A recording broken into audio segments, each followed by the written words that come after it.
नमस्कार दोस्तों, सहायक आचार्य को लेकर के एक बहुत ही बड़ी अपडेट आ रही है। और जितने भी छात्र हैं, चाहे ज्वाइनिंग कर चुके हैं, जो लोग ज्वाइनिंग नहीं किए हैं, जो लोग इंतजार कर रहे हैं, सारे लोगों के लिए वीडियो काफी ज्यादा इंपॉर्टेंट। क्योंकि देखिए, हम क्या करते हैं, अगर सारी चीजों को जानकारी रखे रहते हैं तो बाद में दिक्कत नहीं होती है ना।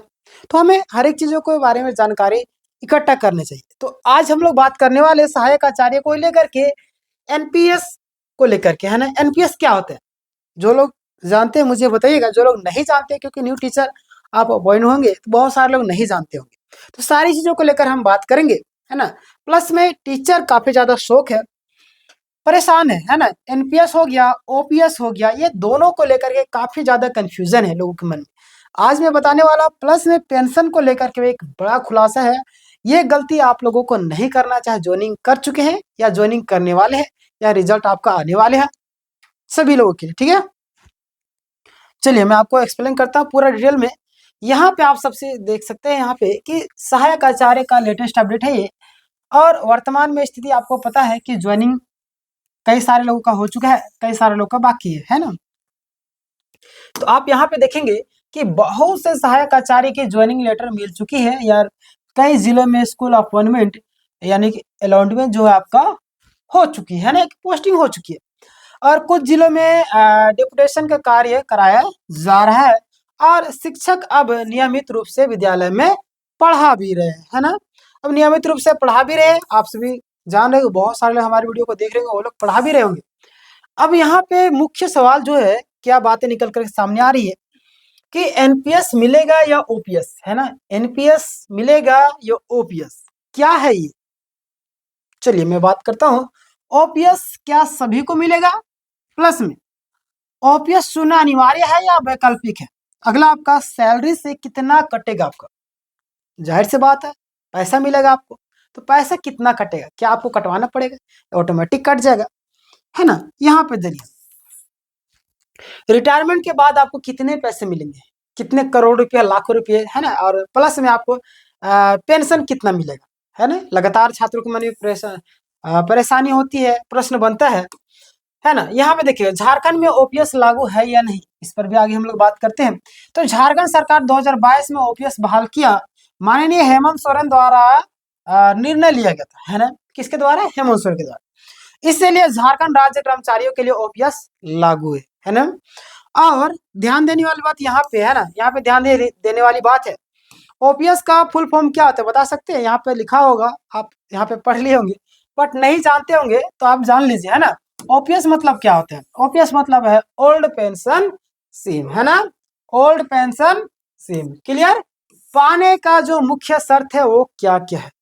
यानी कि कर्मचारी पेंशन योग्य योजना पर मतलब होना चाहिए, है ना। मतलब सॉरी, मतलब कर्मचारी जो पेंशन के योग्य होना चाहिए, है ना। जैसे मान लीजिए कि हम योग्य है ही नहीं और हमें मतलब कि पेंशन दिया जाए, तो गलत है। हम पेंशन ले रहे हैं, ये तो गलत हो जाएगा ना। तो यानी कि आप पेंशन के योग्य होंगे तभी आपको पेंशन की बात की जा रही है। यहाँ पे देखिए, कम से कम आपका 10 वर्ष की सेवा अनिवार्य होगी, है ना। अगर आपको ये लाभ उठाना है, किस चीज का बताइएगा, किस चीज का लाभ उठाना है?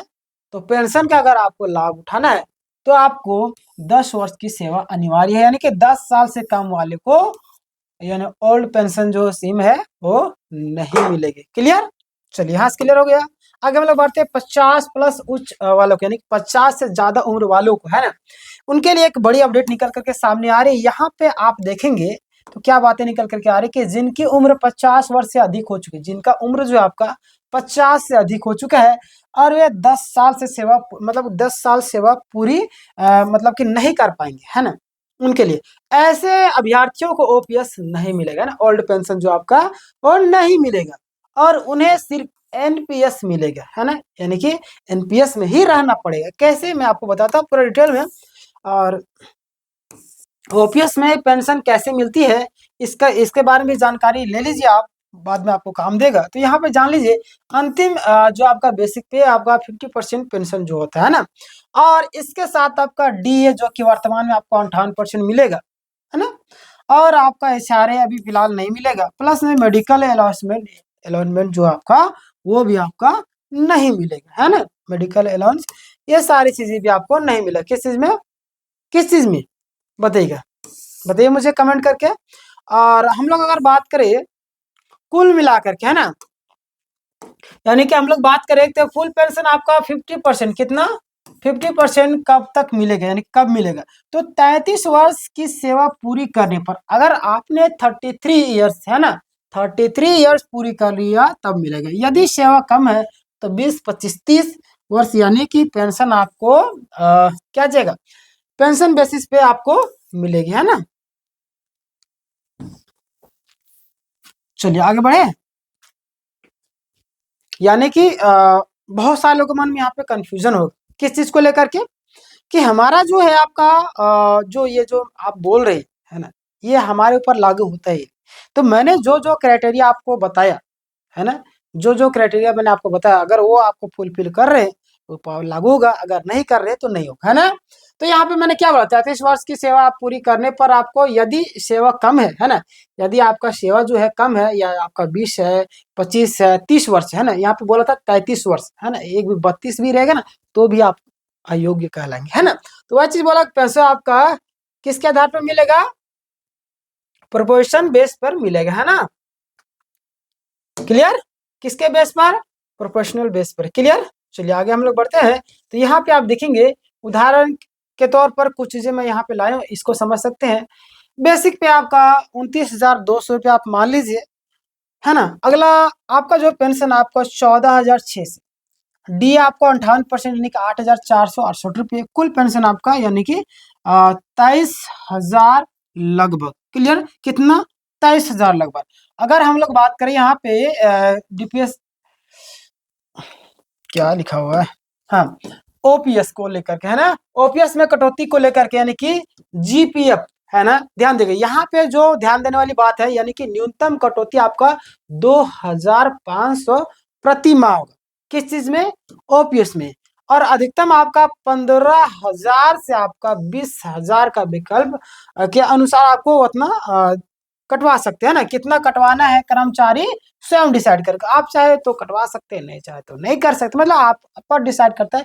आप 15,000 कटवाते हैं या 20,000 कटवाते हैं, ये आप पर निर्भर करता है। बहुत सारे लोग ज्यादा कटवाते हैं, क्योंकि क्या होता है ना कि अपने लिए बचा के कुछ तो रखना पड़ता है। पता चला कि हमारा बेटा बेटी नालायक निकल गया तो हमें मान ही नहीं रहा, तो इस चीज को आपको आप बचा करके रखना, है ना। एनपीएस को लेकर के बातें सामने आ रही है कि ध्यान दें, यानी कि एनपीएस मतलब होता है न्यू पेंशन स्कीम, है ना, न्यू पेंशन स्कीम, यानी कि कर्मचारी का जो योगदान आपका 10%, सरकार का योगदान आपका 12%। उदाहरण के तौर पर अगर आपको बताऊं सारे सैलरी वगैरह, सैलरी आपका 30,000 रुपये, कर्मचारी जो कटौती आपका 3,000 रुपये, कर्मचारी कटौती कितना 3,000, सरकार का योगदान 3,600 रुपया, कुल मिलाकर के 6,600 रुपये एनपीएस खाते में जाएगा। क्लियर हो गया। चलिए आगे हम लोग बात करते हैं। यहाँ पे आप देखिएगा सैलरी स्लिप, है ना, सैलरी स्लिप को एक सैलरी स्लिप के आधार पर मैंने कुछ यहाँ पे एक बेसिस में अब यहाँ पे लिया हूँ ताकि आपको समझा सकूँ। तो यहाँ पे देखें अलाउंस कितना कितना क्या मिलता है।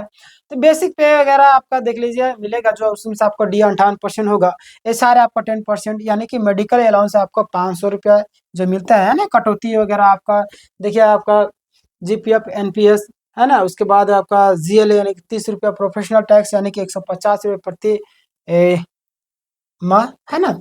उसके बाद इनकम टैक्स वगैरह आपका जो है 12 लाख का तो नहीं कटेगा, यानी कि आपका जो है 12 लाख तक अगर है तो आपका नहीं कटेगा, है ना, उससे ज्यादा है तो आपका कटेगा। क्लियर हो गया। आगे हम लोग बात करें नगर निगम क्षेत्र वालों के लिए विशेष लाभ।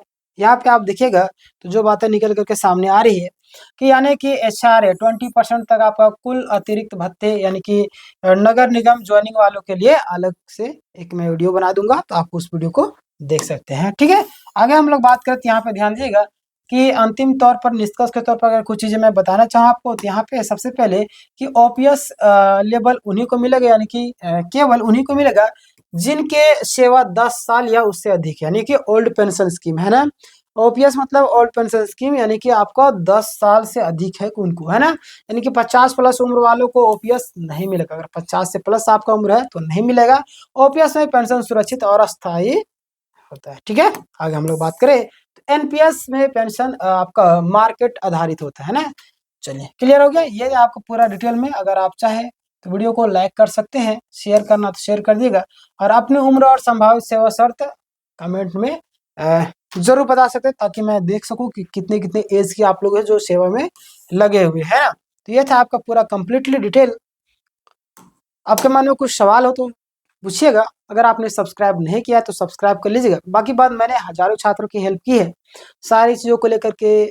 सहायक आचार्य में किस तरीके से कहाँ पे मिस्टेक करे थे वो लोग, उन सारे गलतियों को मैंने बताया, आपको गलती किस तरीके से नहीं करना है वो सारी चीज़ें कई सारे छात्रों को आप पूछ ले कमेंट में, आपको खुद दिख जाएगा कितने लोगों की मैंने हेल्प की। आपकी भी हेल्प करूँगा, बस आप सब्सक्राइब कर लीजिएगा, ताकि जब भी मैं वीडियो डालूंगा तो वीडियो आप देख लेंगे। मैं तो फिजिकली हेल्प तो नहीं कर पाऊंगा, ऑनलाइन ही हेल्प करूँगा ना। तो सब्सक्राइब कीजिएगा, तो मैं वीडियो अपलोड करूंगा तो वीडियो देखिएगा, यानी कि इन्फॉर्मेशन आप तक पहुंचेगी। क्लियर?